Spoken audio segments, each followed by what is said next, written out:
O que exatamente faz um jogo deixar de ser um passatempo e virar uma força que parece impossível de controlar? Olha, a resposta não tem a ver com força de vontade, mas sim com a química complexa que acontece dentro do cérebro. Hoje a gente vai mergulhar na neurociência por trás do vício em jogos. Essa frase, acho que todo mundo conhece, né? Aquela promessa de só mais uma partida que, de repente, vira a noite inteira.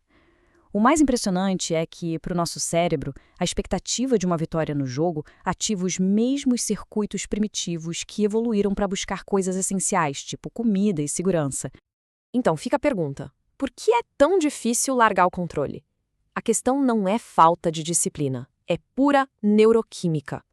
Pensa nisso como se fosse um quebra-cabeça. A cada peça que a gente for encaixando aqui, vai ficar mais claro como os jogos são projetados para explorar o sistema de recompensa do cérebro.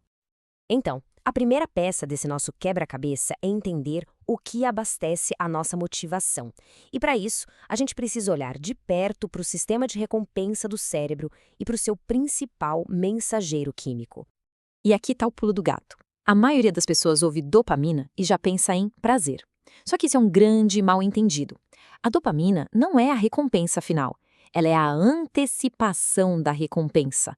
É o motor que nos move, sabe? É a força que nos faz ir atrás de um objetivo. Exatamente. E os designers de jogos, bem, eles são verdadeiros mestres em manipular esse sistema.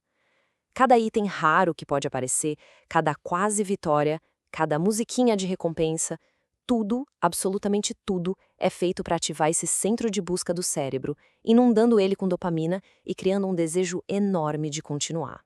Mas tem um truque ainda mais poderoso nessa história toda. Um mecanismo que transforma um interesse casual em uma verdadeira obsessão. E é aqui que a ciência por trás dos jogos se mostra genial e, ao mesmo tempo, bem perigosa. Pensa bem, se a gente ganhasse toda vez, o jogo perderia a graça rapidinho. Nosso cérebro se cansa da previsibilidade. A verdadeira mágica, o que prende de verdade, é a incerteza. É a possibilidade de ganhar, misturada com a chance de perder, que faz a dopamina disparar. É o mesmíssimo princípio que torna as máquinas de caça-níqueis tão viciantes. E isso cria um ciclo de reforço quase perfeito.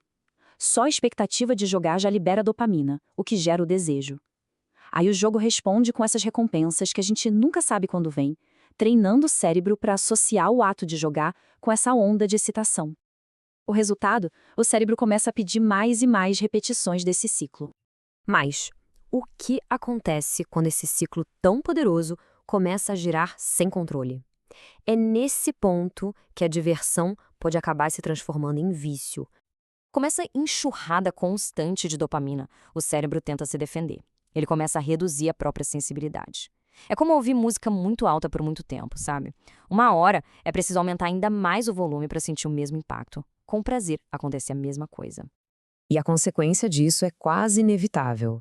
O mundo real começa a parecer sem graça. As recompensas mais sutis, como uma boa conversa, a leitura de um livro ou um passeio, simplesmente não conseguem competir com a montanha-russa de dopamina do jogo. O interesse nessas coisas vai, aos poucos, desaparecendo. E o vazio que fica é preenchido pelo jogo, mas de um jeito novo. Ele deixa de ser uma busca por diversão e passa a ser uma fuga da dor. Ansiedade, tédio, solidão. O jogo vira um atalho químico para silenciar esses sentimentos, mesmo que só por um tempo. Mas calma, a história não precisa terminar nesse ciclo vicioso. A mesma ciência que mostra o problema também aponta o caminho para a solução. Porque o nosso cérebro tem um superpoder incrível. Ele consegue se reprogramar. E esse superpoder se chama plasticidade neural.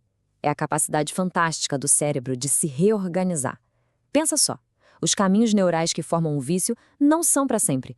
Eles podem ser enfraquecidos, enquanto novos caminhos mais saudáveis podem ser construídos no lugar.